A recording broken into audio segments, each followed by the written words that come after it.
자, 왕국 시대부터 간단히 앞부분 흐름을 말씀드리면, 하나님께서 드디어 왕을 세우셨습니다.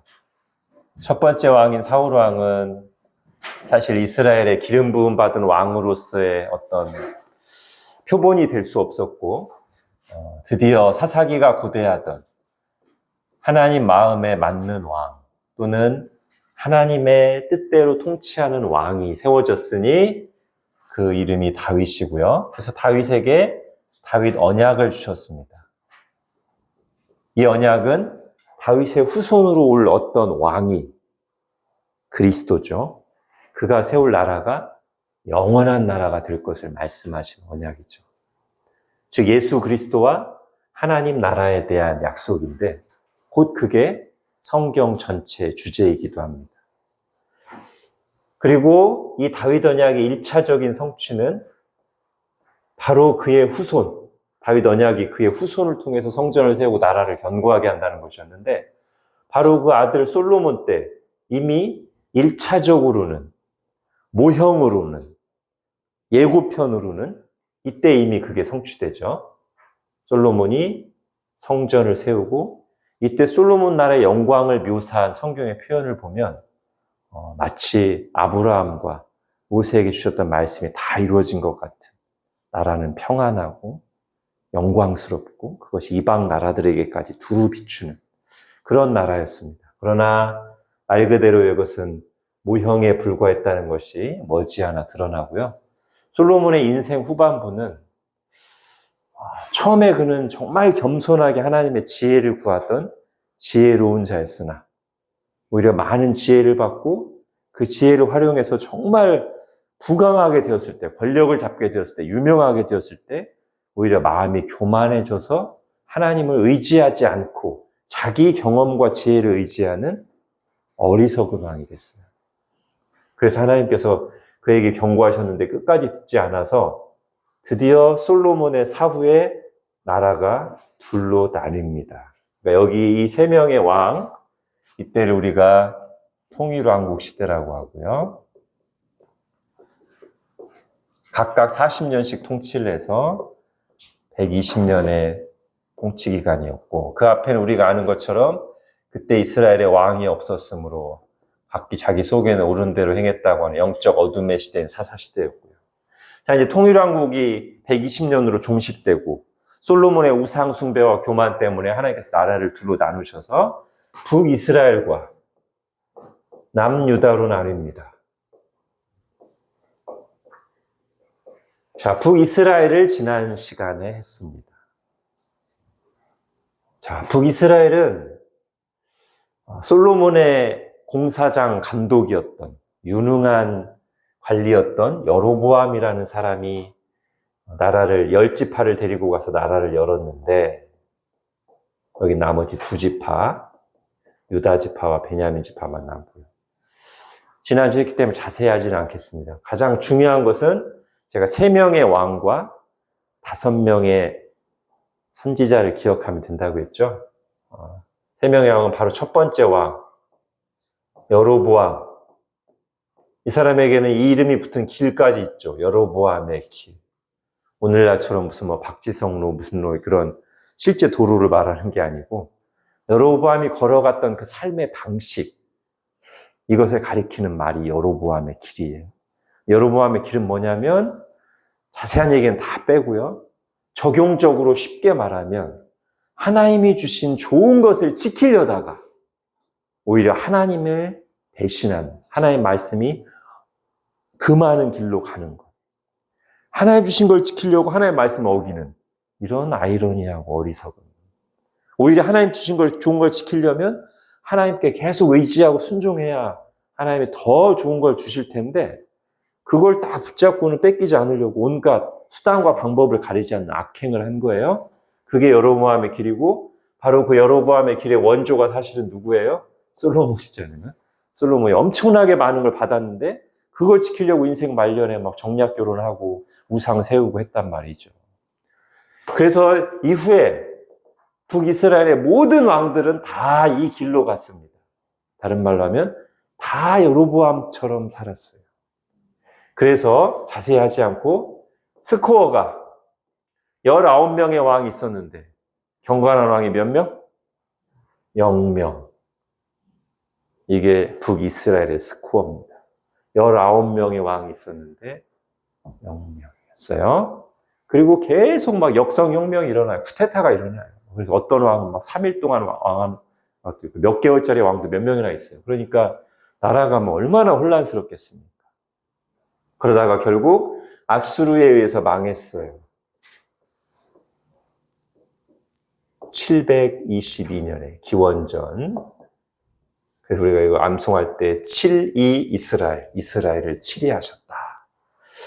자, 이제 오늘은 솔로몬의 아들로부터 시작된 남유다 왕국으로 들어가는데, 자, 먼저 이 나라가 남북으로 나뉘는 데는 이 남유다의 첫 번째 왕 르호보암이 중요한 원인 제공을 했죠.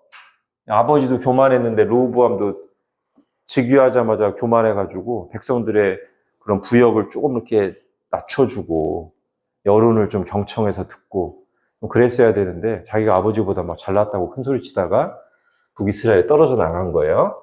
그런 큰 잘못을 한 르호보암 왕이지만 그래도 이 르호보암으로부터 시작된 남유다는 북이스라엘처럼 암울하지는 않았습니다. 일단 스코어를 먼저 말하고 가면 남유다의 스코어는 20명의 왕이 있었는데요. 경건한 왕이 8명이 있었습니다. 그러면 한 2명만 됐으면 절반인데, 그죠? 그러니까 훨씬 안정적이에요. 그리고 아까도 말씀드렸지만 북이스라엘은 계속 쿠데타가 일어나요. 장군 중에 막 힘든 사람이 막 군사 정변을 일으키고 막 또 막 반역을 이렇게 해서 나라가 엉망이었는데 여기는 계속 다윗의 자손들이 왕위를 이어갑니다. 말 그대로 다윗 왕조예요. 이 남유다가 다윗 왕조.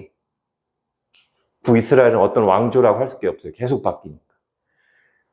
그러다가 언제 망하냐면 586년에 바벨론에 의해서 망하고 포로로 끌려갑니다. 이제 이따도 할게요. 제가 미리 연도를 말씀드린 이유는 뭐냐면 지금 거의 한 150년 가까이 차이 나잖아요. 그죠? 근데 왕 숫자를 봐요. 150년가량을 더 지속됐는데 왕 숫자는 한 명 더 많아요. 이게 뭘 의미하겠어요? 평균 통치 기간이 남유다 왕이 훨씬 길다. 그죠? 왜 그렇다? 여기 계속 반역이 일어나니까. 짧아요. 그러니까 그만큼 어지럽다. 여기는 이랬습니다. 자, 이런 남유다 왕조의 이야기를 자, 한 번씩 해보겠습니다. 먼저 여기도 이제 제목에 제가 보시는 것처럼 남유다 역사와 선지자들. 왕과 선지자를 중심으로 보는 게 성경의 역사서와 전체 흐름을 보는데 가장 유익합니다. 편합니다. 그래서 왕들을 볼게요. 저 8명의 왕들을 다 볼 수는 없어요. 그렇게 볼 수는 없고 이 왕들의 이야기는 열왕기, 역대기에 나오겠죠? 그리고 선지서에도 좀 나옵니다. 이사야나 예레미야 이런 데도 보면 그 왕들의 이야기가 부분적으로 들어있어요. 먼저 크게 전반부, 남유다 역사가 그래도 꽤 기니까요. 전반부와 후반부에 각각 눈에 띄는 경건한 왕들이 있어요.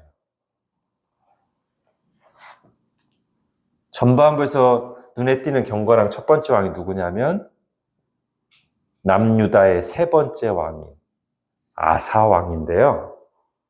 그리고 그의 아들 여호사밧까지. 좋은 시대였습니다. 그리고 후반부에 가면 중간에 다 빼고요. 정말 경건한 왕이 나옵니다. 히스기야라고 하는 아주 경건한 왕이 나옵니다. 그리고 아들은 아니고 조금 시간이 지나고서 히스기야와 거의 쌍벽을 이루는 또 아주 경건한 왕이 나옵니다. 히스기야와 요시야 왕입니다. 일단 이렇게 하고 시작할게요. 자, 이 중에서요, 제가 볼 때는 너무 저평가된 왕이 있습니다. 여기는 뭐 워낙 유명하니까. 보통 뭐 이스라엘의 경건한 왕 3명 하면은 여기 하고 여기를 드는 경우가 있는데, 제가 볼 때는 저는 여기에 손을 들어주고 싶습니다. 아사 왕. 왜냐? 왜 아사를 저는 크게 보냐면, 일단 이 아사의 아버지가 이제 아비암이라고 있었고요. 아비아라고도 하고 아비암이라고도 하고. 그 할아버지가 르호보암이에요. 그럼 증조 할아버지는 솔로몬이죠. 근데 한번 보세요. 저 8명의 경건한 왕 중에 여기가 이제 첫 번째거든요. 그럼 여기는 경건하지 않았다는 뜻이에요. 우상숭배했습니다. 르호보암 우상숭배했습니다. 솔로몬 말년부터 우상숭배했습니다. 이게 증조 할아버지 후반부터 계속 그의 할아버지, 아버지 때까지 우상숭배를 계속했는데, 어쩌다가 갑자기 모든 우상을 철저하게 제거해버리는 강력한 개혁 왕이 나왔어요. 그래서 저는 아사를 크게 봅니다. 이 사람이 누구의 영향을 받았는지 성경을 봐서는 짐작하기가 쉽지 않아요. 근데 갑자기 등장했어요. 갑자기 등장해서 막 모든 우상들을 막 다 없애버리고요. 얼마나 철저하게 종교개혁을 단행했냐면, 그의 어머니가 우상을 다 없애는 정책을 하는데, 이스라엘의 주요 우상이 뭐냐면 이제 성경 읽다 보면 바알하고 아세라예요. 이게 이제 남자 신이고 여자 신인데, 바알은 주로 풍요의 신이고 여긴 다산의 신. 대충 그렇게 대략 이제 이해하시면 됩니다. 근데 아사 왕이 이렇게 철저하게 우상을 척결하는 종교개혁을 단행하는데, 그의 어머니가 태후마마죠. 우리나라식으로 하면. 태후마마가 아세라상을 딱 이제 세우고 섬기고 있단 말이죠. 아사가 어떻게 하면 어머니를 폐위시켜버려요. 그 아세라상을 찍어내고 어머니를 폐위시켜버려요. 그 정도로 철저하게 우상 숭배와 싸웠고요. 그 다음에 제가 아사왕을 또 멋지게 보는 이유가, 이 아사왕이 정말 훌륭한 기도를 드립니다. 역대 하 한번 찾아보세요. 역대하 14장, 구약성경 674페이지.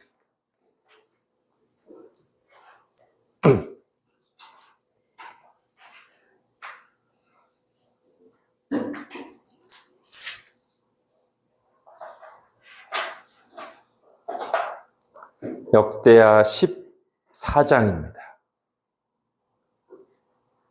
자, 유다가 왕이 됐는데 14장 9절에 보세요. 구스, 오늘날로 하면 에디오피아로 보통 이렇게 보는데요. 구스 왕이 군사 100만을 데리고 왔어요. 엄청난 대군을 이끌고 왔습니다. 아사의 군대는 요거 한 절반 정도 돼요. 근데 이때 아사가 11절부터 보세요. 기도를 하는데, 우리나라에서 많이 팔린 기도에 관한 책 중에 야베스의 기도, 히스기야의 기도 이런 책들이 있는데, 저는 그런 기도보다 여기 나오는 이 아사왕의 기도가 제가 볼 때는 훨씬 뛰어납니다. 얼마나 감동적인지 몰라요. 역대하 14장 11절 한번 제가 읽겠습니다.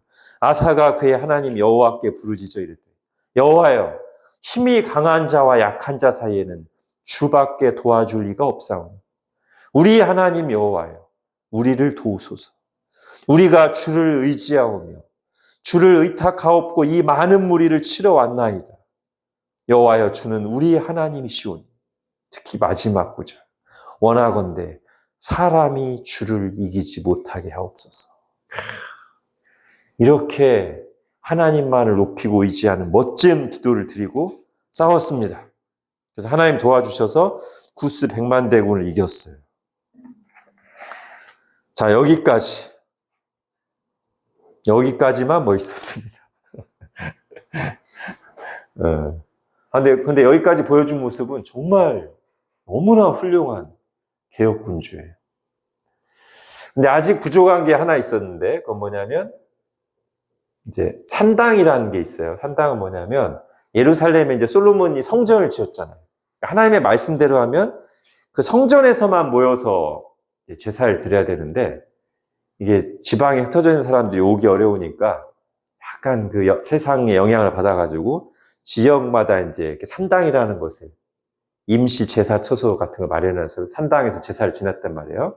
하나님이 금하신 건데 아사도 그 산당을 없애는 것까지 개혁하진 않았어요. 이건 좀 개혁이 약간 미진했던 부분이고요. 근데 그건 이제 이후의 왕들도 다 못해요. 히스기야 전까지는. 히스기야 때 드디어 산당을 제거하고요. 그런데 아사의 결정적인 흠은 그게 아니라 인생 말년에 이렇게 구스 100만 대군과 싸울 때는 멋졌던 이 사람이 16장을 가보십시오. 구스 100만 대군보다 더 못한 저 위에 있던 아람 군대가 오늘날로 하면 이제 시리아 군대가 쳐들어왔는데 그때는 하나님을 의지하는 게 아니라 이게 뭐 온갖 인간적인 방법을 쓴단 말이죠. 그랬더니 7절 보십시오. 하나님께서 선지자를 보내서 책망하십니다. 그때 선견자 하나니가 유다 왕 아사에게 나와서 그에게 옛날 일을 상기시키는 거예요. 아람 왕을 의지하고 왕의 하나님 여호와를 의지하지 아니하였으므로 아람 왕의 군대가 왕의 손에서 벗어났나이다. 구스 사람, 아까 거기 말하는 거예요. 100만 대군을 가졌다. 구스 사람과 룹 사람의 군대가 크지 아니하며 말과 병거가 심히 많지 아니하더이까. 그러나 왕이 여호와를 의지하였으므로 여호와께서 왕의 손에 넘기셨나이다. 아까 읽었던 그 부분 얘기하는 겁니다. 옛날에 그렇게 왕이 하나님을 의지할 때 하나님 도와주시지 않았습니까? 근데 왜 지금은 하나님을 의지하지 않고 다른 거 의지합니까? 하면서 우리가 암송 구절로 많이 사용하는 심장 구절이 나와요. 여호와의 눈은 온 땅을 두루 감찰하사 전심으로 자기에게 향하는 자들을 위하여 능력을 베푸시나니. 여기까지만 보통 우리가 딱 암송하죠, 그죠? 이게 성경의 대표적인 암송 구절입니다. 여호와의 눈은 온 땅을 두루 감찰하사 전심으로 자기에게 향하는 자들을 위하여 능력을 베푸시나니. 아멘. 이게 맞는데 이어지는 내용은 뭐냐면 근데 아사 왕이 그러지 않았다는 거예요. 그렇게 하는데 이번에 일은 왕이 아사 왕 당신이 망령되이 행하였은즉 하나님을 의지하지 않고 인간적인 방법을 의지했은즉 이후부터는 왕에게 전쟁이 있으리이다 하고 이제 책망한단 말이에요. 그럼 이때라도 이제 아사 왕이 아이고 제가 잘못했습니다. 하나님 앞에서 회개하고 돌이켰으면 되는데 10절에 보세요. 아사가 노하여 선견자를 옥에 가두었더니 그러니까 말년에 아사 왕이 교만해진 거죠. 솔로몬만큼까지는 가진 않았어요. 우상 숭배하고 그러지는 않았지만 아사 왕도 후반에 이렇게 교만해지는 아쉬운 점이 있습니다. 아무튼 아사 왕의 어떤 전체적인 성품은 굉장히 강성이에요. 개혁을 막 철저히 했어요. 마지막에 교만해지니까 자기 말 거슬리면 막 선지자도 막 옥에 가두고 막 이런 사람이에요.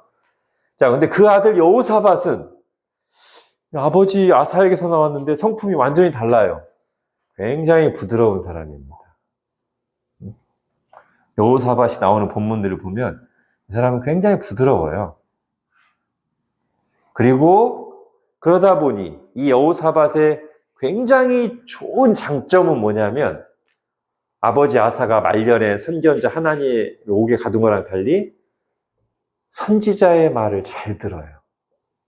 선지자가 전하는 말이 하나의 말씀이죠. 선지자를 통해 주신 하나의 말씀을 정말 귀 기울여 듣고 순종하는 아주 좋은 장점을 가지고 있어요. 그런데 이런 온유하고 말씀에 귀 기울이며 청종하는 이런 좋은 선한 왕 여호사밧에게도 역시 산당은 그대로 놔둔 것과 함께 이 여호사밧의 좀 많이 아쉬운 점은 뭐냐면 우리 지난주에 했던 북이스라엘의 3명의 왕 중에서 중간에 나오는 남유다와 북이스라엘 통틀어 가장 악한 왕. 그렇죠. 아합 왕. 제가 지난주에 안영재님이 질문하셔서 제가 대답할 때 말씀드린 것 같은데, 왕들이 이제 남유다와 북이스라엘의 관계가 좋을 때도 있고 막 싸울 때도 있고 했는데, 바로 이 여호사밧 왕 때 북이스라엘의 가장 악한 왕 아합과 이상하게 친하게 지내요. 이게 사실 쉽지 않거든요. 이 아합 왕은 정말 우상 숭배에 가장 앞장섰던 분이고, 여호사밧은 정말 하나님을 경외하고 선지자 말씀 귀 기울인 사람인데 친하게 지내요. 어느 정도 친하게 지내느냐? 사돈 관계를 맺습니다. 그런데 아합의 아내, 그 표독스러운 여인, 모든 여호와의 선지자들을 죽였던 이 이세벨과의 사이에서 아달랴가 태어나는데, 아달랴라는 딸이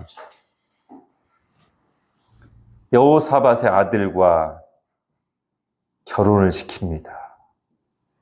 이것 때문에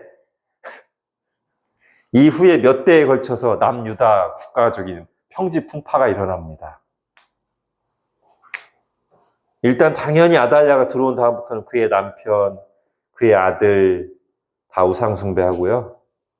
근데 이 아달랴가 엄마를 닮았어. 그래가지고 자기 아들 아하시아가 죽고 나니까 이제 손자들만 있잖아. 아직 어린 손자들이요. 다 죽여요. 할머니가 자기 손자들을 다 죽여요. 왜? 자기가 여왕 해먹으려고. 한동안 여왕처럼 행세합니다. 마치 그의 엄마 이세벨이 북이스라엘에서 여호와의 선지자들을 막 다 죽였듯이 딸 리틀 이세벨이에요. 응?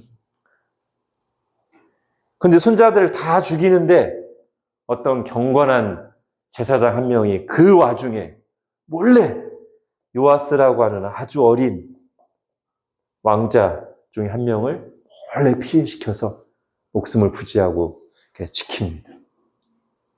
그리고 요아스가 어느 정도 나이가 차고 그 제사장이 딱 세력을 구축했을 때 딱 군사들을 몰고 와서 아달랴를 칩니다. 그래서 이제 다시 다윗의 자손의 명맥이 딱 이어져요. 자, 그래서 우리가 이 두 왕을 보면서 배웁니다. 아사의 그 철저한 개혁, 그리고 여호사밧의 말씀에 청종하는 겸손하고 온유한 성품. 이 두 개가 잘 조화되면 얼마나 좋겠어요. 그죠? 외유내 강? 그죠? 그런데 이 강성인 사람들은 어떻게 되기 쉬워요? 교만해지기 쉬워요. 교만해서 막. 개혁을 할 때는 참 추진력 있게 개혁을 하는데, 그게 자기 중심으로 가면 자기를 반대하는 사람들 또 막 옳고 그름을 막론하고 쳐낼 수 있고, 여호사밧은 이렇게 부드러운데 분별이 있어야 되는데 그냥 모두에게 그냥 악인하고도 그냥 좋은 게 좋은 거야 그러다 보니까 자기 후대에 이렇게 큰 재앙의 씨앗을 남겨두잖아요. 우리가 좀 균형 있게 철저하고 단호하면서도 겸손하고 그런 거를 잘 갖추면 좋겠습니다. 자, 이제 후반에 가면 저들보다 훨씬 뛰어난 개혁 군주들이 나타납니다. 히스기야와 요시야인데요. 그리고 이 왕들 때는 아주 걸출한 선지자들이 이들 왕들의 시기에 함께 활동하는데, 바로 누구냐면 히스기야 왕 때 활동했던 선지자가 이사야입니다. 대선지자 이사야. 물론 이사야는 히스기야 왕 전부터 활동했어요. 히스기야 왕 때는 이미 나이가 많은 그런 선지자겠죠. 요시야 때는 예레미야가 활동합니다. 물론 예레미야는 요시야 이후에도 활동합니다. 그래서 나라가 망할 때까지 활동하는 게 예레미야. 자, 히스기야가 어떤 점에서 그렇게 철저한가? 예, 성경에 의하면, 자, 열왕기 하를 한번 찾아볼까요? 이 히스기야를 묘사하는 성경의 말을 보십시오. 열왕기 하 18장 593페이지입니다. 구약성경 593페이지 열왕기 하 18장 5절.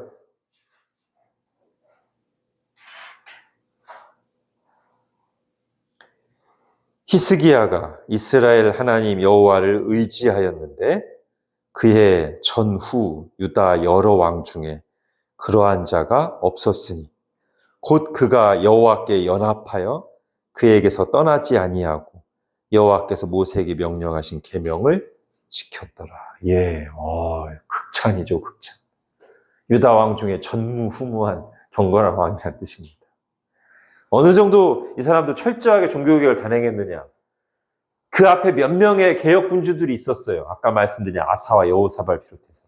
이 사람들도 철저하게 개혁하면서도 산당은 남겨뒀단 말이에요. 백성들의 여론을 신경 쓰니까, 그죠? 이건 백성들이 원하는 거잖아요. 더군다나 산당에서 꼭 우상 숭배하는 것도 아니고, 우리가 산당에서 여호와 하나님께 제사 드린다는데 왜요? 하니까 그냥 놔뒀어요. 히스기야가 드디어 산당을 철폐합니다. 뿐만 아닙니다. 얼마나 경건한지, 철저한지, 민수기에 보면, 광야 거의 끝날 때쯤에 어떤 일이 있냐면, 이스라엘 백성들이 자꾸 불평하니까, 하나님께서 불뱀을 보내셨다가, 나중에 그들을 구원하시는 방법으로, 장대 위에다가 그 불뱀 모양의 녹뱀을 만들어서 매달아라. 이런 얘기가 있어요. 아시죠? 복음반에 나왔던 거. 이게 이제 모세가 만들었던 것이고 하나님께서 이스라엘 백성들을 구원했던 어떤 상징이 되는 물건이잖아요. 그러니까 이런 건 보관해 두는 게 맞아요. 그런데 히스기야가 딱 보니까 이스라엘 백성들이 이게 어느 순간에 또 일종의 우상이 돼가지고 사람들이 여기 앞에 가가지고 이렇게 다 막 분향을 드리고 하더라는 거죠. 히스기야가 부셔버립니다, 이것도.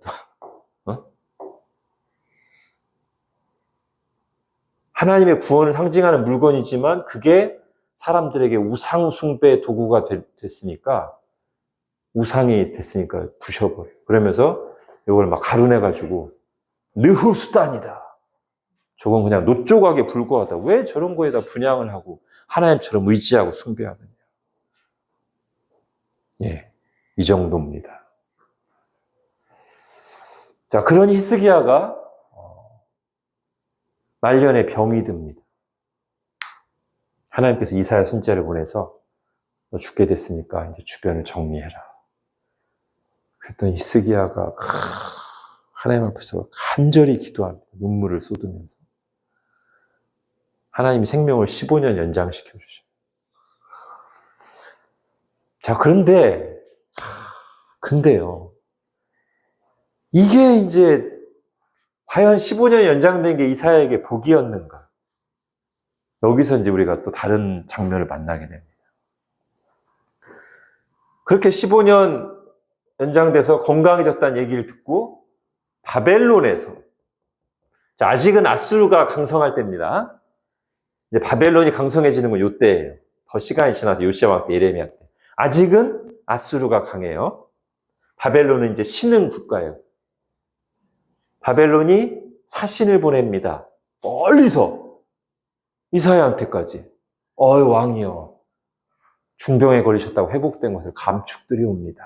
하고 사신을 보내요. 왜 보냈을까요? 저 먼 나라에서,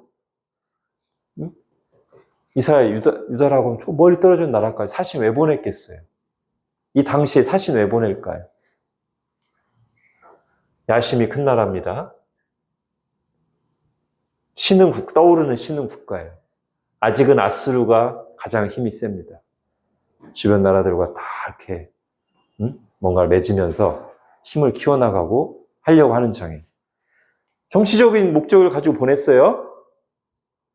이사야가 어떻게 반응하냐면 아주 기뻐하면서 어유 사신 여러분 어서 오세요, 어서 오세요 하면서 자기 막 국고랑 막 그 군사 시설들을 다 보여줘요. 이사야는 또 왜 그랬을까요? 같은 이유 아니겠어요? 저 떠오르는 신흥국가 바벨론에서 나한테 사신을 보냈어? 좋은 기회네. 그동안 아수르에게 시달렸는데 저런 나라들하고 나도 좀 이렇게 잘 연합을 해야 되겠다.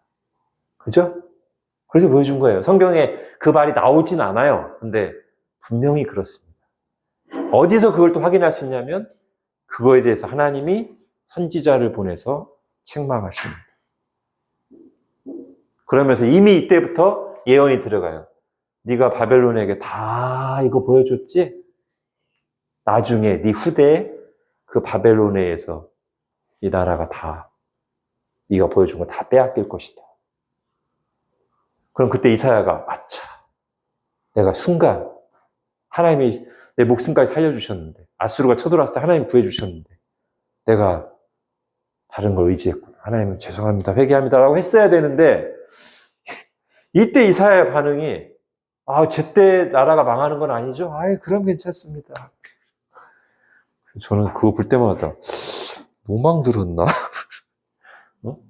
아무튼 그렇게 뛰어난 왕이었는데 15년 생명이 연장됐는데 그게 히스기야에게 그다지 복이라고 말하기 어려울 만큼 아쉬운 모습을 보여주고요. 그리고서 태어난 아들 므낫세가 남유다에서 가장 악한 왕입니다. 히스기야가 생명이 연장되고서 태어난 아들 므낫세가 북이스라엘의 아합에 버금가는 남유다의 가장 악한 왕이고요. 이 므낫세의 악행 때문에 나라가 이제 급격히 기울어요. 그리고 마지막 경건한 왕 요시야가 등장합니다. 요시야 역시 히스기야 못지않은 아주 뛰어난 왕입니다. 요시야에게서 좀 주목할 만한 것은, 요시야는 아직 이제 젊을 때 제사장들이나 이렇게 시켜가지고 성전을 이렇게 잘 정비하라고 했어요. 그 말은 이 많은 우상 숭배를 하는 아버지, 할아버지 왕들, 이런 시기들 거치면서, 특히 그 앞에 이 므낫세라고 하는 이 우상 숭배에 전념했던 못된 왕, 이런 시기를 거치면서 성전이 막 관리 안 되고 훼손되고 방치되고 그랬을 거 아니에요.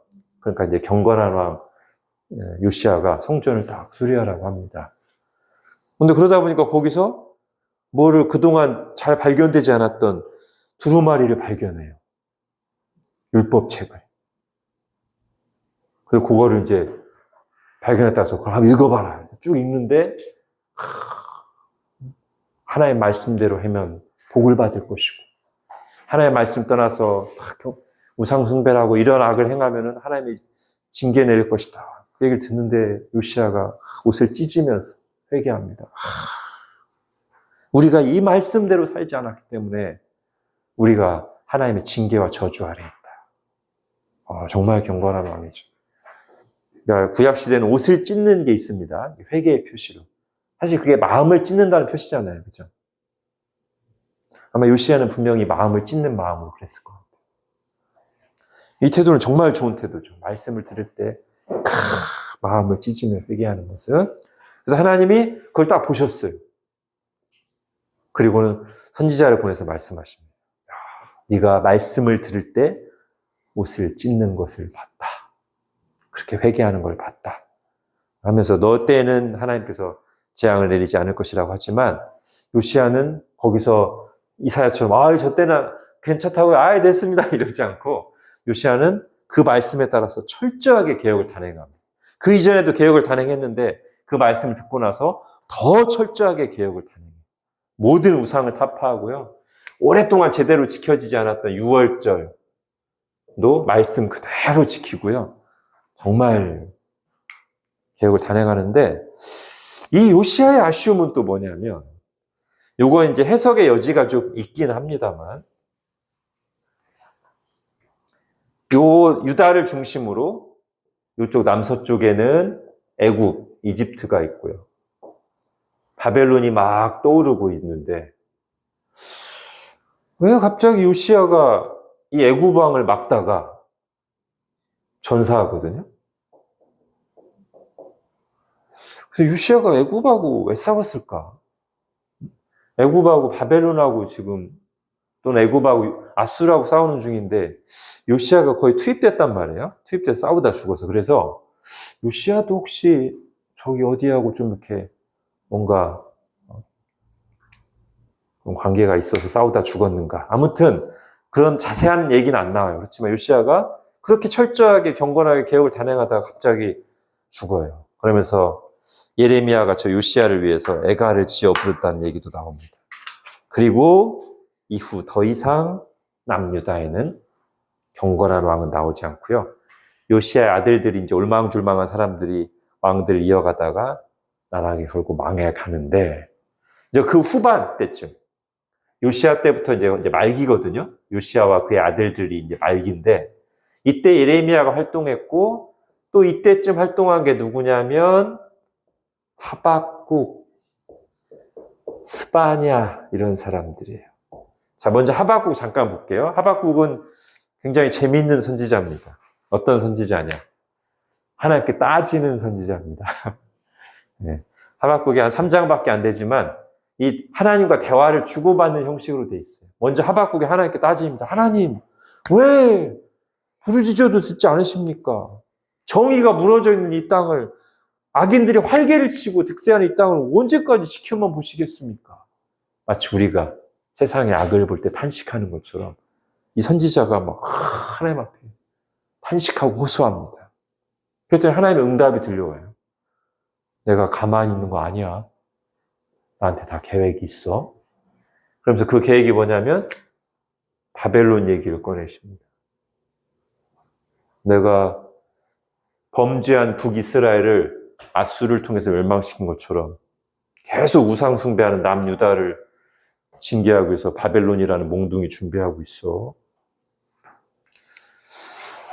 그랬더니 하박국이 그렇군요. 그렇게 한 게 아니라 하박국이 다시 따집니다. 아니 하나님, 바벨론이요? 더 나쁜 놈들이잖아요. 우상 숭배하는 놈들, 더 나쁜 놈들 아닙니까? 그때 하나님께서 바벨론도 나중에 망할 거야. 근데 유명한 말씀 나오죠. 나의 의인은 믿음으로 말미암아 살리라. 이 말을 하박국에게 주십니다. 그럼으로써 어두운 시대를 살아가는 하나님의 백성들이 가져야 될 태도가 뭐냐? 당장 눈에 하나님의 공의가 실행되지 않는 것 같은, 의인들이 어려움을 겪는 것 같은 모습만 보고 하나님 안 계신 것 같아. 하나님 기도도 안 들으시고 일하시지 않는 것 같다고 낙심할 게 아니라 하나님이 하시는 말씀이 오직 나의 의인은 믿음으로 말미암아 살리라 말씀하십니다. 그리고 이 말씀을 하신 배경에는 뭐가 있어요? 하박국의 좁은 시야로 볼 때는 다 지금 세상 욕망이고 하나님 가만히 계시는 것 같지만 하나님께는 다 계획이 있습니다. 라는 그 전제가 있단 말이에요. 그러니 당장 내 눈에 내가 보기에 바르게 좋게 안 되는 것 같아도 너무 낙심하지 마라. 하나님께 선한 계획이 있다. 그러니 그걸 믿음으로써 나의 의인은 믿음으로 말미암아 살리라 라는 말씀하시고요.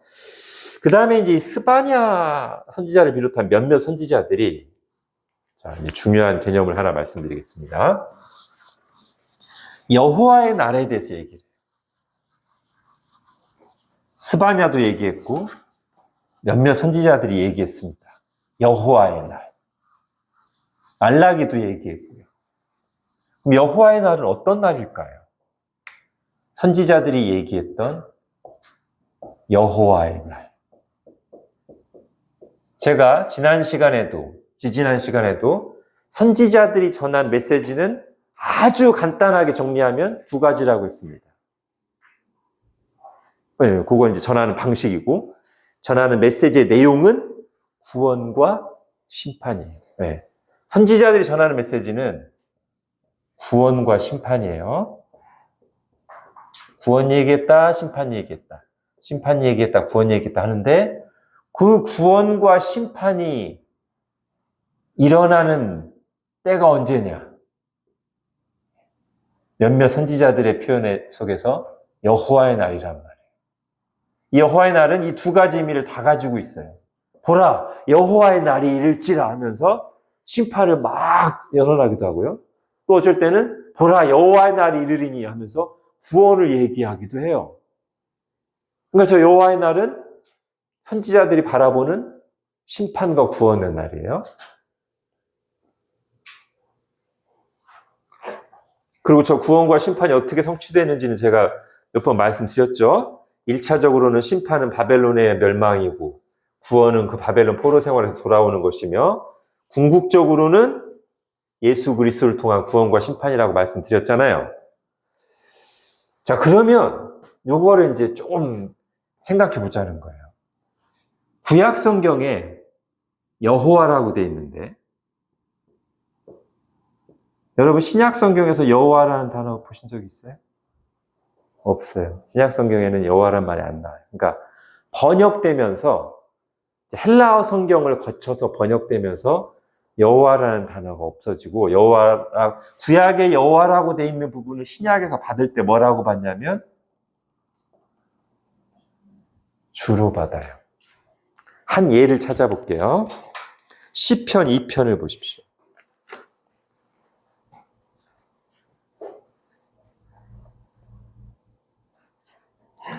시편 2편 구약성경 804페이지 시편 2편 2절에 보면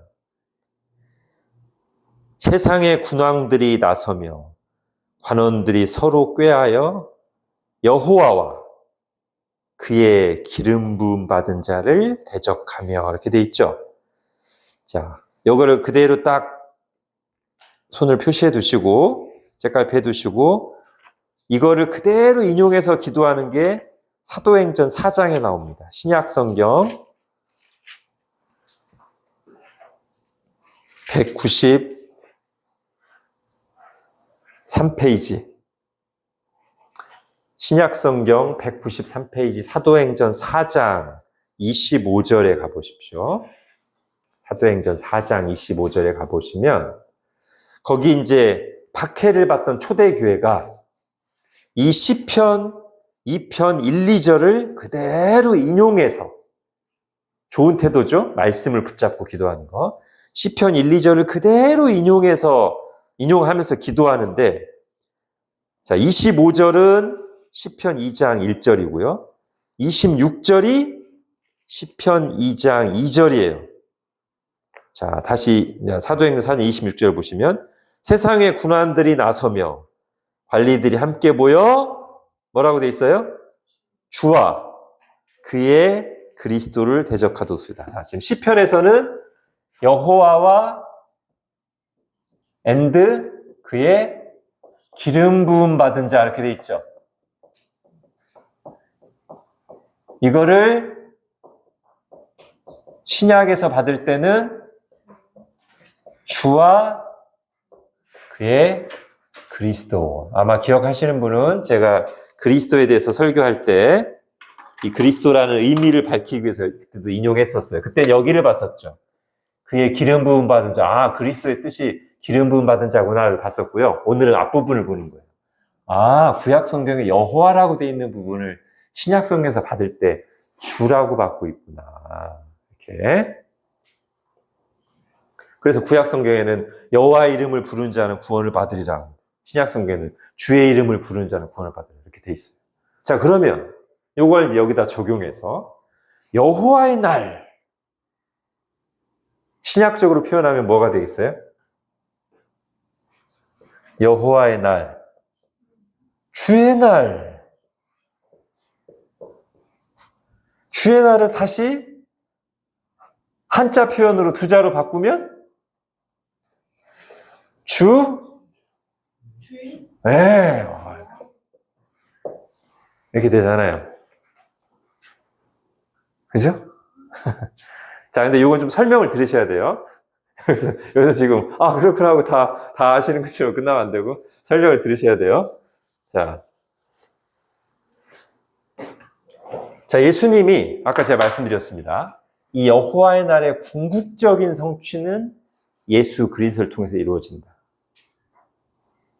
자, 우리가 지금 주일이라고 부르는 날, 원래 안식일은 구약 토요일이었어요. 그죠? 그런데 예수님이 안식일 다음 날, 일요일, 이때 뭐 하셨어요? 부활하셨어요. 그러면서 이 날을 주님이 죄와 죽음의 권세를 깨뜨리고 승리하신 그 날을 주의 날이라고 부르기 시작했다고요? 그럼 여기에 저 개념이 어느 정도 들어있어요, 지금. 일단. 그렇지. 선지자들이 바라봤던 심판과 구원의 궁극적인 성취는 예수 그리스도인데, 예수 그리스도께서 오셔서 우리의 죄를 위해서 대신 짊어지시고 구원하시면서 어둠과 죄와 죽음의 권세를 이기시고 승리하신 날, 주의 날, 부활하신 날, 주일. 맞아요. 근데 그 날이 이제 주일이죠. 그 날, 예수님이 부활하신 그 날이. 그리고 또 언제가 여호와의 날일까요? 이건 처음 오셨을 때 초림 때고, 예수님 재림하실 때 어떤 일이 일어나요? 예수님 재림하실 때 최후 심판이 일어나고, 그죠? 최후 심판이 일어나고 우리의 구원이 완성돼요. 그죠? 그러니까 그날을 우리가 또 뭐라고 불러요? 주의 날이라고 불러요. 주의 날이 도적같이 오리니. 그죠? 그러니까 예수님이 부활하신 날이 주의 날이에요. 그러니까 주일이라고 좀 헷갈리니까 다시. 예수님이 부활하신 날, 주의 날이에요. 신약 성경에 보면 주의 날에 이런 표현이 있어요. 그 다음에 재림하실 때가 주의 날이에요. 주의 날이 도적같이 오리니. 결정적인 주의 날이에요, 이 날. 부활하신 날하고 재림하신 날이 결정적인 주의 날인데, 바로 그 결정적인 주님의 구원과 심판의 일을 반복적으로 기억하고 기념하면서 최종적인 주님의 구원과 심판을 기다리고 소망하면서 우리가 모여서 예배하고 안식하고 교제하는 날이 매주 다가오는 주일이다.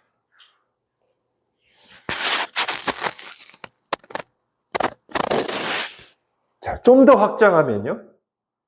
자, 요거까지 보시면 좋을 것 같습니다. 이제 좀 더 확장하면 뭐까지 보셔야 되냐면, 여기까지 보셔야 이제 주의 날에 대한 이해가 다 완전해지는 거예요. 자, 선지자들이 멀리서 바라봤어요. 뭐를? 그리스도가 오시고 구원과 심판이 임하는 것을 멀리서 바라봤어요. 그러니까 선지자들의 시선. 멀리서 바라봤더니 원래 실제 역사 속의 성취는 이렇게 돼 있는데, 예수님의 초림, 재림, 그 사이에는 겨자씨처럼 시작해서 큰 나무로 자라나는 과정이 있는데, 하나님 나라가. 선지자들은 멀리서 바라보다 보니까 이 두 산이 어떻게 보여요? 거의 겹쳐 보여요. 하나로 봤다고요. 여호와의 날을 하나로 봤는데, 실제로 이제 가까이 가서 시간이 딱 흘러서 여기 딱 보니까 여호와의 날이 그냥 하루에 딱 이루어지는 게 아니네? 결정적인 예수님의 초림과 십자가 부활 사건이 있고, 그 하나님 나라가 구원이 진행되는 과정이 있고, 마지막에 재림 때 또 결정적으로 최후 심판과 구원의 완성이 있네요. 그죠? 이 과정이 다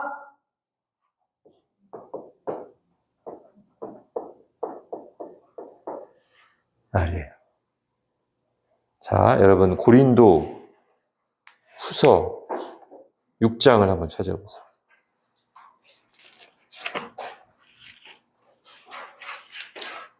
고린도 후서 신약성경 291페이지.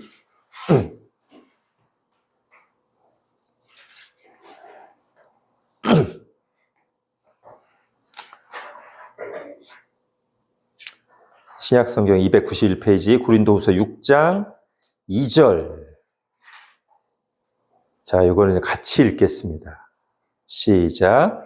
이르시되 내가 은혜 베풀 때 너에게 듣고 구원의 날에 너를 도왔다 하셨으니, 보라 지금은 은혜 받을 만한 때요, 보라 지금은 구원의 날이로다. 예, 바울이 구약성경을 인용하면서 선지자들이 말했던 그 구원의 날, 은혜 받는 날이 언제냐면 지금이라고 얘기하고 있어요. 선지자들이 바라봤던 그때가 지금이라는 거예요. 근데 그게 바울 때만이 아니라 예수님이 초림 이후 재림 때까지 전 기간을 가라는 거예요. 이 기간이 지금 여기서 말하는 은혜 받을 만한 때요, 구원의 날이에요. 그리고 그게 이 날로도 말할 수 있다는 거죠. 바로 선지자들이 바라봤던 구원의 날, 심판의 날. 이제 정리하겠습니다. 선지자들이 말했던 그 구원과 심판이 이루어지는, 그리스도께서 오셔서 구원과 심판이 이루어지는 그 여호와의 날이라는 것이, 그 주의 날이라는 것이 일단 결정적인 두 사건을 가리켜요. 예수님이 초림 때 처음 오셔서 십자가와 부활로 승리하신다. 그래서 그날을 주의 날이라고 분명히 성경이 명시적으로 부르고 있고요. 또 예수님이 재림하셔서 최후 심판을 행하시고 구원을 완성하신 그때 또 성경에 분명하게 주의 날이라고 말하고 있는데, 좀 더 다시 성경을 주의 깊게 살펴보면 그 두 날만을 가리키는 게 아니라 이 초림으로부터 시작돼서 재림까지의 전 기간이 넓은 의미의 여호와의 날이며, 우리는 바로 그 은혜의 시대에 살고 있으며, 그러면서 이제 바로 그 예수님이 초림하신 그 날, 십자가를 죽으시고 부활하신 그 날을 이제 일주일마다 반복되는 그때가 바로 우리가 이런 시대에 살고 있으며, 예수님의 부활을 통해서 이 구원이 성취됐고 다시 주님이 오신다는 것을 여기 말한 것처럼 기억하고 기념하며 기다리고 소망하는 날로서 주일을 예배하고 쉬고 성도의 교제를 나누고 그러면서 보낸다는 것이죠.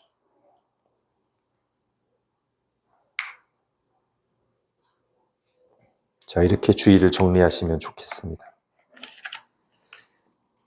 그래서 너무 이렇게 치우치지 않기를, 너무 막 구약의 막 안식일 개념으로 너무 율법적으로 경직되지 않으면서도, 그렇다고 또 너무 이렇게 막 풀어져가지고 그냥 아무 때나 내가 그러는 게 아니라 정말 주일에 주님이 부활하신 그 날에 딱 같이 예배하고 그날을 잘 지키는 그런 것들이 우리에게 균형 있게 잘 있었으면 좋겠습니다. 자, 이제 다음 부분은 이제 빨리빨리 갈게요. 그렇게 가기 전에 여러분 교재 책에 지금 첫 번째 파트의 끝부분, 개관 플러스 부분을 한번 보세요. 이 부분을 한번 보시면 이제 하나님의 통치의 원리를 좀 이해하는 데 도움이 됩니다. 자, 개관 플러스 보시죠. 그 이스라엘의 흥망성쇠와 주변 나라들 그 부분. 자, 이스라엘 민족이 자리 잡은 가나안 땅은 지리적으로 세 대륙, 아시아, 아프리카, 유럽이 만나는 지점입니다. 또한 두 문명, 이집트 문명과 메소포타 문명이 충돌하는 지역이기도 했습니다.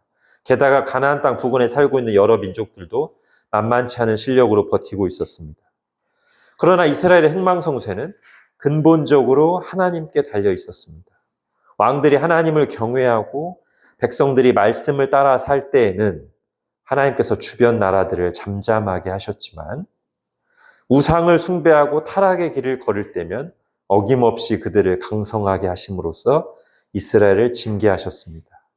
특히 분열왕국 시대에는 근동 지역을 제패하려는 애굽, 아수르, 바벨론이 활발하게 움직이면서 타락한 하나님의 백성을 경고하고 징계하는 역할을 담당했습니다. 자, 우리가 역사를 그리고 세상을 이렇게 바라본다면 누구를 두려워하고 누구를 의지해야 되겠어요? 예, 눈에 보이는 바벨론, 아수르, 애굽보다도 하나님을 더 크게 보고, 내가 이 위기에서 벗어나기 위해서는 어떻게 하면 아수르에게 잘 보일까, 애굽에게 잘 보일까에 온통 신경 쓸 게 아니라, 물론 우리가 기본적인 관계들도 잘해야 되지만, 회사에서든 어디에서든 인간관계도 당연히 빛과 소금으로서 잘해야 되지만, 사람만 너무 눈치 보고 두려워하고 할 게 아니라, 내가 하나님과의 관계를 잘해야 되겠구나. 내 인생의 생사화복이 하나님께 달려있고 세상의 흥망성쇠가 하나님께 달려있으면 내가 믿으니까, 그럼 나는 하나님을 의지하고 하나님을 더 크게 보고 두려워야 되겠구나. 이게 우리의 기본 자세라는 거예요. 그죠? 그래서 또 우리가 눈에 보이는 게 막 크게 보이고 두려워요. 그죠? 그럼 다시 또 말씀 보고 나와서, 하나님, 다시 말씀에 힘을 얻고, 맞아.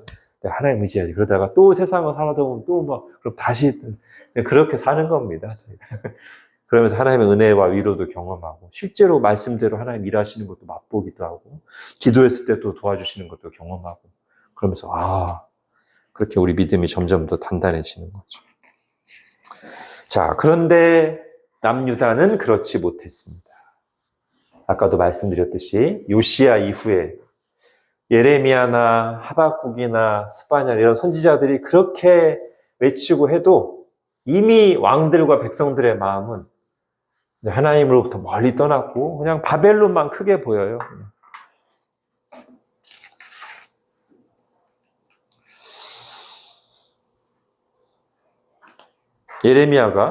예레미야 때쯤에 이르러서는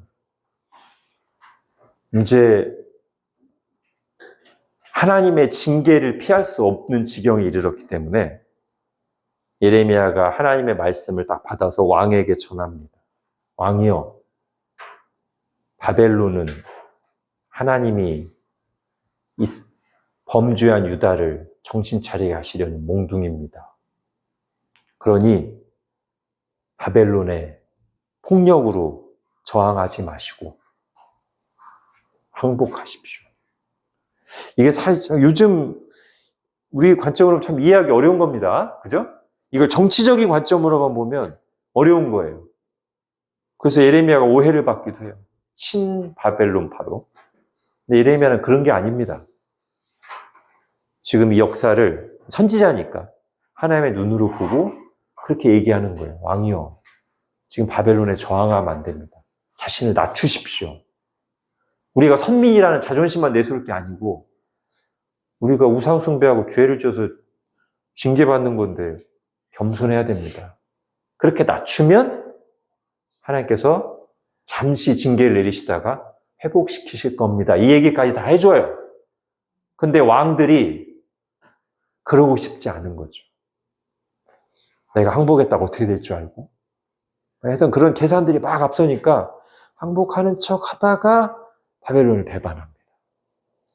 그래서 예레미야에게 주셨던 바벨론에서 완전히 성전이 파괴되고 예루살렘 회파되고 포로로 끌려가는 그 예언이 응합니다. 만약에 마지막 왕들이 정말 회개했다면 별로 안 갔을 텐데 끝까지 교만해요. 그래서 이렇게 말할 수 있어요. 남유다가 왜 망했는가? 저는 이렇게 두 가지로 나눠서 설명합니다. 근본적 이유가 있고요. 최종적 이유가 있어요. 이거 똑같은 거 아닌가? 설명을 들어보세요. 근본적 이유는, 이것까지 해야 되겠네요. 도구적 이유. 도구적 이유는 뭐예요? 바벨론이라고는 강력한 세력. 여기서 망했어요. 맞아요. 저게 눈에 보이는 이유예요. 도구적 이유예요. 저것도 우리가 무시하면 안 돼요. 하나님 그렇게 하신 거니까. 근데 근본적 이유는 뭐예요? 교만한 거죠. 우상 숭배한 거죠. 하나님을 떠난 거죠. 이게 근본적인 이유예요. 그럼 최종적인 이유는 제가 왜 넣냐면 아까 제가 선지자 말씀드렸잖아요. 이렇게 죄를 짓다가도 말씀을 듣고서 회개하고 그러면 하나님이 그렇게까지 세게 징계하시진 않으셨을 텐데 선지자의 말을 듣고도 끝끝내 돌이키지 않고 계속 저기를 계속 가니까 다시 말하면 최종적 이유는 뭐냐면 회개하지 않은. 그럼 망하는 거예요. 이걸 지금 우리한테 적용한다면 우리가 늘 그렇게 고백하잖아요. 하나님 앞에 의인이 하나도 없습니다. 다 죄인입니다. 그러나 우리가 말씀을 듣고 회개하고 예수님 믿으면 구원을 받는 거예요. 근데 끝까지 복음을 듣고 말해도 끝까지 회개하지 않으면 그러면 망하는 심판받는 거예요. 그거랑 비슷해요. 남유다에게 이런 일이 있었단 말이죠. 근데 이때 남유다 백성들이 보여준 정말 이 회개하지 않으면서 보여준 태도가 있어요. 이들이 끝까지 뭘 의지하는지 아세요? 우리에게는 성전이 있어, 예루살렘에. 하나님의 성전이요. 어떻게 우상 숭배하는 나라, 어떻게 하나님의 성전을 어떻게 무너뜨리겠어? 하나님의 성전이 있는 한 예루살렘은, 유다는 안전해? 언뜻 들으면 경건한 것 같아요. 그죠? 그럴 거면 하나님을 제대로 믿든가. 하나님을 제대로 말씀 듣지 않고 우상 숭배하면서 우리한테는 하나님 성전이 있어. 이거는 스스로 모순된 행동이에요. 하나님이 예레미야를 통해서 뭐라고 예언하셨어요? 성전? 하나님이 돌 하나도 돌 위에 남지 않고 다 파시켜버릴 것이다. 그죠? 네. 옛날에 어떤 목사님이 그런 적이 있어요. 제가 대학생 때인데, 그때 막 북한 김정일 때인가? 서울을 막 불바다로 만들겠다. 불바다 발언이 있었거든요. 그때 남쪽에 위기감이 막 엄청났습니다. 지금은 너무 막 자주 그 말을 써먹어가지고 우리가 그냥 콧방귀 삼키고 또 그러네. 신경도 안 쓰는데, 그때는 불바다 발언이 처음이었어요. 제 기억으로. 그래서 남쪽에서 막 굉장히 위기감이 있었습니다. 아마 아실 것 같기도 한데. 네. 그래가지고 한국 교회도 그때 연합 집회를 했어요. 여의도 광장에서. 무슨 집회냐면 회개 집회였습니다. 우리가 하나님 앞에서 바로 서지 못해서 이런 위기가 발생했으니 이런 국가적인 위기 앞에서 교회가 연합해서 정말 하나님 앞에 회개를 합시다. 그런 집회였거든요. 제가 다니던 선교단체도 거기 같이 이제 참여를 했어요. 그래서 막 이제 한국교회 어른 목사님들이 앞에 나와서 뭐 이런 죄를 회개하고 하는데, 갑자기 어떤 제일 큰 교회 목사님이, 그 인근에 있는 제일 큰 교회 목사님이 다 나오시니까 나올 때부터 분위기가 달라. 그 앞에 그 교회 교인들이 엄청나게 왔어요. 다른 목사님 올 때 가만히 있던 그 담임 목사님 올라오니까 와! 그리고 그 담임 목사님 와가지고 갑자기 찬물을 끼얹어. 지금까지 목사님들 다 회개해야 됩니다 했는데 갑자기 와가지고, 한국에는 교회가 많기 때문에 절대 망하지 않습니다. 거기 교인들이 아멘! 우리 뒤에 있던 우리들은 뭐지? 이거 지금 위기 속에서 회개하자고 같이 모인 집회인데 갑자기 어떤 목사님 팬클럽이 나온 것처럼 돼가지고 그 목사님이 절대 망하지 않습니다 하니까 와, 아멘! 헷갈리죠? 근데 이때 거짓 선지자들이 그랬어요. 거짓 선지자들이 절대 망하지 않는다, 우리는. 지금 보니까 약간 비슷해요. 그래서 우리가 이 얘기 드린 이유는 어떤 눈에 보이는 뭐가 있기 때문에 안전하다? 그런 거 없습니다. 우리도 마찬가지예요. 예배당 이번에 새로 했으니까 이러니까 부흥될 것이다. 택도 없는 소리. 그런 거랑 아무 상관없습니다. 예. 이건 그냥 우리가 더 너무 좁으니까 불편하니까 예배를 더 잘 드리고 성도의 교제 잘하기 위해서 공간을 좀 넓힌 거지. 예배당 잘 꾸며놓는다고 교회가 부흥되고 교회가 건강해지겠습니까? 그런 거랑은 아무 상관이 없고, 오히려 여기에 너무 신경 쓰다 보면 본질을 잃어버리고 위험해질 수 있죠. 그죠? 이거랑 비슷한 거예요. 물론 예배당 성전 아닙니다. 예배당 성전이라고 부르지 마십시오. 예배당이라고 하십시오. 예배당, 교회당. 성전은 더 이상 건물 성전은 없어요. 교회가 성전이에요. 교회 건물이 성전이 아니라 교회, 우리들의 믿는 자들의 모임이 성전이고 예수님을 믿는 우리 각 사람이 성전입니다.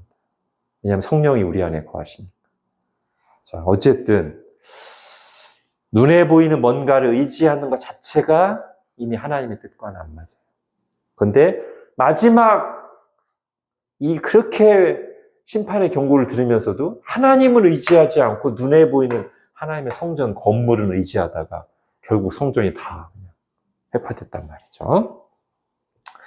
자, 여러분 이제 하나님의 징계로 포로가 되다 맨 끝부분 보십시오. 여기 제가 비유를 통해서 이스라엘의 역사를 한번 아브라함 때부터 지금 이 멸망까지를 정리해 놨습니다. 그 마지막 단락, 오래전 하나님께서는 한 그루의 나무, 거기 보이시죠? 하나님의 징계로 포로가 되다 마지막 단락. 오래전 하나님께서는 한 그루의 나무를 거기 하셨죠? 네. 거기가 이제 아브라함 때부터 얘기를 제가 비유적으로 표현한 겁니다. 오래전 하나님께서는 한 그루의 나무를 갈대아 우르에서 뽑아 이곳 가나안 땅에 심으셨습니다. 아브라함이었습니다. 아브라함의 후손들은 하나님께서 주신 땅에서 번성하여 큰 숲을 이루었습니다. 하나님께서는 모든 은혜를 아끼지 않고 부어주시며 그들이 좋은 열매 맺기를 바라셨습니다. 그러나 그들은 계속해서 나쁜 열매만을 맺었습니다. 하나님의 품에서 감사하며 만족하지 못하고 끊임없이 우상들을 사모하고 섬겼습니다. 하나님께서는 악한 열매 맺는 숲을 뒤집어 엎으시고 그들을 다시 갈대아 사람들의 땅 바벨론으로 돌려보내셨습니다. 애굽의 노예 생활에서 해방되어 자유를 누리던 이스라엘 백성들은 나라를 잃고 다시 노예가 되었습니다. 하나님을 버리고 죄의 노예가 된 결과입니다. 예. 이 부분이 지금 구약 이스라엘 역사를 간결하게 정리한 부분이면서 하나님의 통치 원리를 담고 있는 부분입니다. 제가 하나님의 통치 원리를 이렇게 말씀드릴게요. 하나님은 하나님의 백성들이 죄를 범할 때 어떻게 하시나? 1번, 오래 참으십니다. 바울이 고린도서 13장 사랑장에서 사랑이 뭔가를 쭉 사랑의 특징을 얘기할 때 맨 처음 나온 게 뭐죠? 사랑은 오래 참고. 예. 하나님이 먼저 그걸 보여주세요. 하나님 만약에 우리가 뭐 죄 짓고 그럴 때마다 징계하면 우리가 나만 나겠습니까? 하나님 오래 참으십니다. 근데 참기만 하실까요? 예. 우리가 계속 잘못된 길로, 우리가 사랑하는 자녀들이 계속 잘못된 길로 가는데 가만히 참고만 있으면 그 사랑은 아니죠? 예. 돌이키도록 메시지를 내시죠. 경고하십니다. 선지자들을 통해서 말씀하시고요. 그리고 어떤 사건들을 통해서 경고하십니다. 그런데도 계속 잘못된 길로 가면 어떡하실까요? 오래 참고 기다리시지만 계속 경고까지 무시하고 계속 잘못된 길로 가면 징계하십니다. 뭐를 위한 징계일까요? 회개와 회복을 위한 징계겠죠? 망해 죽으라는 징계가 아니라 그렇지 않으면 마음이 가난해져서 회개하고 돌이키지 않으니 자기의 죄를 깨닫고 그리고 하나님의 은혜가 얼마나 좋았던가를 깨닫고 돌이켜 회복되도록 하시기 위한 징계입니다. 그래서 때가 되면 회복시키십니다. 자, 이게 단순해 보이지만 저는 여러분 이걸 잘 기억했으면 좋겠어요. 하나님 진짜 이렇게 다스리시니까요. 응? 하나님 진짜 이렇게 다스리세요. 그러니까 이걸 잘 기억하셔야 돼서, 그래서 만약에 내가 잘못된 길로 가고 있는데도 큰 그게 없다. 너무 쉽게 생각하면 안 돼요. 지금 하나님 오래 참으시는 중이에요. 그리고 어쩌면 말씀을 통해서 내가 콧방귀를 꼈거나 듣고 흘렸을지 모르지만 말씀을 통해서 계속 경고하셨을 수 있어요. 어떤 사건들이 있을 수도 있어요. 나를 좀 생각하게 하는. 근데도 계속 돌이키고 죄 가운데 거하고 하나님이 미워하시는 짓을 하고 하나님께 돌이키지 않으면 어느 순간 징계가 오는데 성경의 표현에 의하면 갑자기라는 표현을 써요. 근데 잘 생각해 보세요. 왜 갑자기냐면 요거를 무시했기 때문에 갑자기로 느껴져요. 그렇지만 사실은 그 앞에 갑자기가 아니라 오랜 기다림과 경고의 사인은 분명히 있었어요. 근데 그걸 무시하는 순간 괜찮아 정다가 갑자기 딱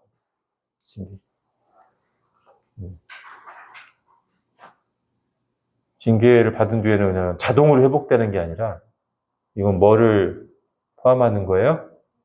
예, 마음이 가난해지고 회개해서 그 누가복음 15장에 나오는 둘째 아들처럼 아버지 무시하고 집 나가고 막 허랑방탕하고 살다가 나중에 정말 어려운 징계에 빠질 때 마음이 가난해져서 아버지 집에 있을 때가 좋았구나. 내가 하나님과 아버지께 죄를 범했으니 가서 회개하고 종으로라도 삼아달라고 해야 되겠다 하고 돌이켜서 오잖아요. 그런 과정이 있을 때 회복되는 거죠. 그리고 사실 그 마음 상태가 회복인 것이고요. 자, 그런데 요 과정에서, 요 징계 과정에서 하나님 바벨론을 사용하셨잖아요. 제가 앞에서 한두 번 말씀드렸습니다. 바벨론은 성경에서 세상을 상징하는 가장 대표적인 나라라고요. 그리고 이게 우리에게도 지금 그대로 작용됩니다. 그러니까 우리가 하나님을 의지하지 않고 뭘 의지하냐면 세상을 의지하고요. 하나님의 말씀대로 살지 않고 세상을 따라서 살아요. 하나님 그거 굉장히 싫어하시는데 하나님 우리를 징계하시는 방식은 그래? 네가 세상을 그렇게 좋아하고 세상을 의지해? 세상 맛 좀 봐라 하면서 세상 속에서 세상을 통해서 징계하시는 경우가 많다는 거예요. 그러면 내가 그렇게 의지하고 따랐던 세상 별거 아니구나 하면서 다시 하나님께 이게 그 방식이에요. 자, 바벨론에 대해서만 한번 정리하고 이제 마무리하겠습니다. 자, 바벨이라는 이름이 처음 어디 등장하죠?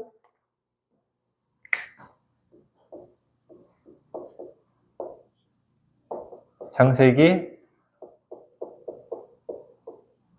1장에, 그죠? 바벨탑. 거기 등장하잖아요, 바벨이라는 이름이. 근데 그 바벨탑이 세워진 지역이 어딜까요? 자, 한번 찾아볼게요. 창세기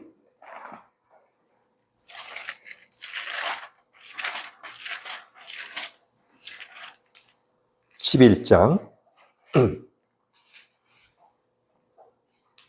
창세기 11장 2절 보세요. 11장 2절. 이에 그들이 동쪽으로 옮기다가 신할 평지를 만나요. 자, 바벨탑이 세워졌던 위치가 어디냐면 신할 땅입니다. 신할. 자, 그럼 이 신할이 어딜까? 다니엘 1장을 가보십시오. 구약성경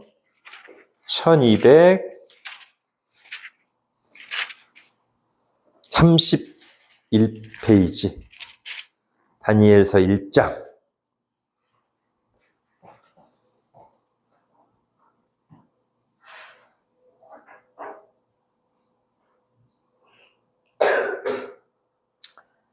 자, 이게 이제 바벨론의 왕에 의해서 남유다가 망할 딱 그때입니다. 맨 처음 포로로 끌려갈 때, 첫 번째 포로. 자, 1장 1절부터 유다왕 여호야김이 다스린 지 3년이 되는 해 바벨론 왕 느부갓네살이 예루살렘에 이르러 성을 에워쌌더니 주께서 유다왕 여호야김과 하나님의 전 얼마 그래서 그의 손에 넘기심에 그가 그것을 가지고 어디? 신할 땅 자기들 신전에 가져다 뒀대요. 그러면 지금 남유다를 멸망시킬 나라 바벨론 왕의 신전이 어디 있어요? 신할 땅에 있잖아요. 그러면 이 바벨론 이름만 똑같은 게 아니라 지역도 같은 거네. 그죠? 그리고 이 지역이 또 어디냐면 밑에 가면 계속 읽어가겠습니다. 4절 보세요. 곧 흠이 없고 용모가 아름다우며 모든 지혜를 통찰하며 지식에 통달하며 학문에 익숙하여 왕궁에 설만한 소녀를 데려오게 하였고 그들에게 어떤 사람? 갈대아 사람의 학문과 언어를 가르치게 돼요. 갈대아 사람. 그럼 이 바벨론 지역, 바벨론이라는 나라가 또 갈대아 민족, 그쪽과 연관이 있네요. 자, 창세기 12장 가보십시오.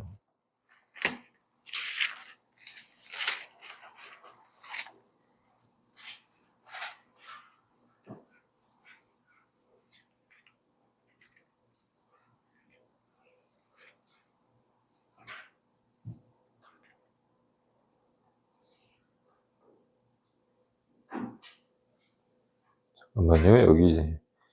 여기보다 여기로 하면은 그게 좀 잘 안 나타나니까 사도행전으로 가겠습니다. 죄송합니다. 사도행전, 신약성경, 사도행전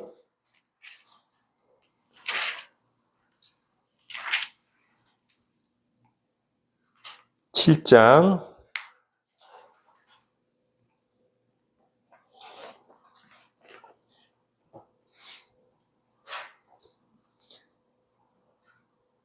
2절부터 보겠습니다.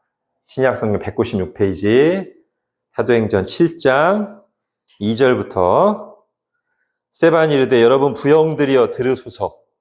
우리 조상 아브라함이 하란에 있기 전 메소포타미아에 있을 때 영광의 하나님이 그에게 보여 이르시되 내 고향과 친척을 떠나 내가 내게 보일 땅으로 가라 하시니 아브라함이 갈대아 사람의 땅을 떠나 이렇게 돼 있어요. 그죠?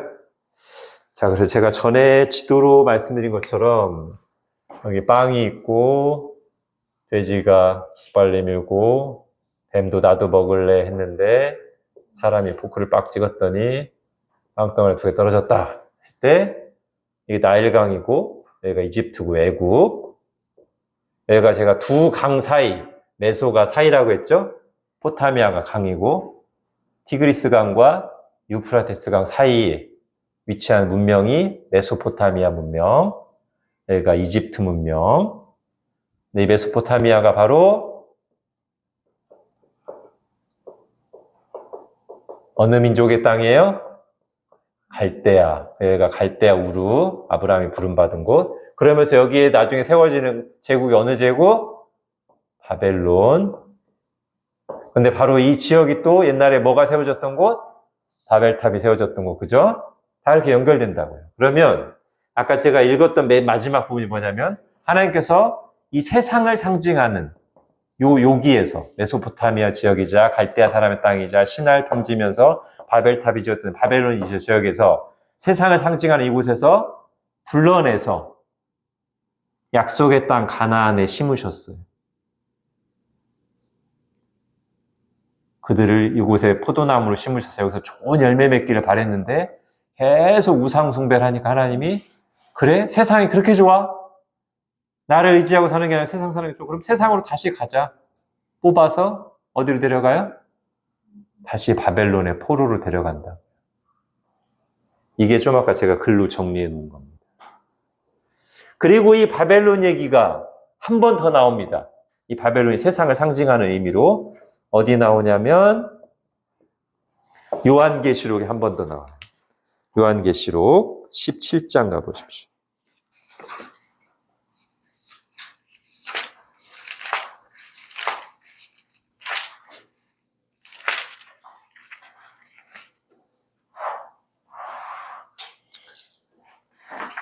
자, 요한계시록 17장.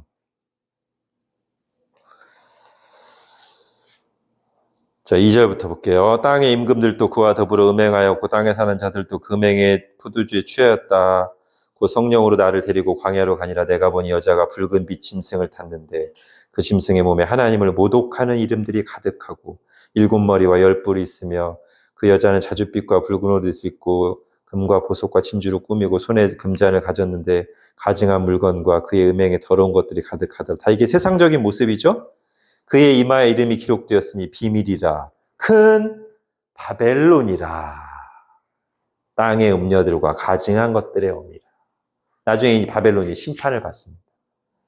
그래서 성경은 일관되게 창세기부터 시작해서 구약의 역사 속에서 그리고 요한계시록에서는 상징적인 메시지를 통해서 이 바벨론이 세상을 상징하는 개념으로 나오고요. 이 세상은 하나님을 대적하는 세력이자 그러면서 때로는 하나님의 백성들을 징계하는 하나님의 도구로 쓰이기도 하다가 결국 마지막에는 하나님의 영원한 심판을 받게 됩니다.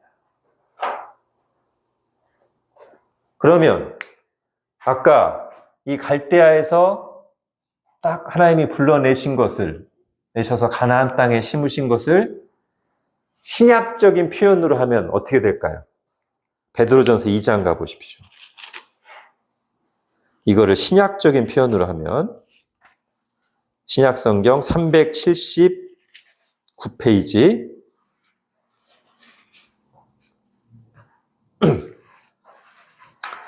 379페이지 신약성경 베드로전서 2장 9절입니다. 그러나 너희는 택하신 족속이요 왕같은 제사장들이요 거룩한 나라요 그의 소유가 된 백성이니. 그 다음이죠.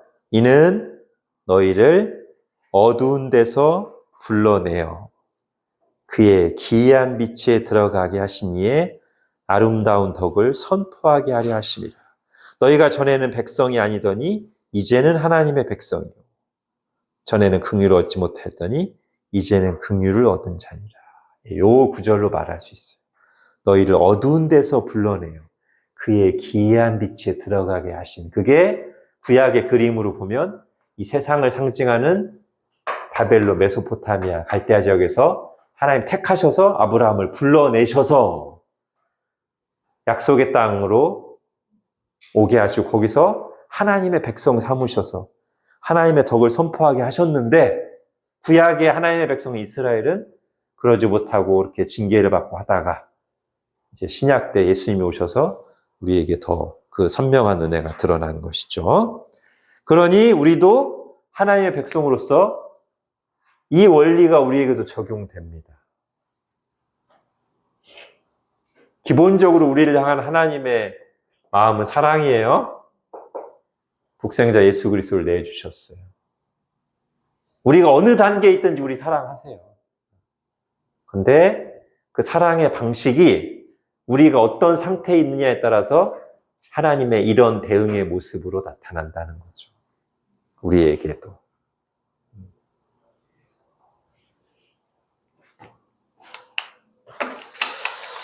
네, 이 정도 하겠습니다. 여기까지 하겠습니다. 하나님, 오늘도 하나님의 말씀을 공부할 수 있는 은혜를 주셔서 감사합니다. 특별히 유다 왕들 그리고 유다 백성들의 실패를 보면서 하나님이 어떻게 하나님의 백성들을 다스리시는지 통치 원리를 들었습니다.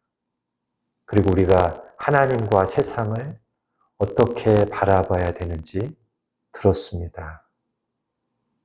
어제나 오늘이나 영원토록 동일하신 하나님께서 지금도 같은 원리로 온 세상을 주관하시며 특별히 그 가운데 하나님의 택한 백성인 우리를 오늘 들은 그 사랑의 통치의 원리로 다스리고 계시는데 하나님, 저희가 눈에 보이는 것에만 집중한 나머지 하나님을, 그리고 하나님께서 그렇게 우리의 삶을 이끌어 가신다는 사실을 놓치고 살지 않게 해주시고 매 순간 믿음의 눈으로 하나님을 바라보며 살게 하시고 그걸 위해 우리의 눈과 입과 마음이 말씀과 기도에서 떠나지 않도록 저희를 붙들어 주옵소서. 예수님의 이름으로 기도합니다. 아멘.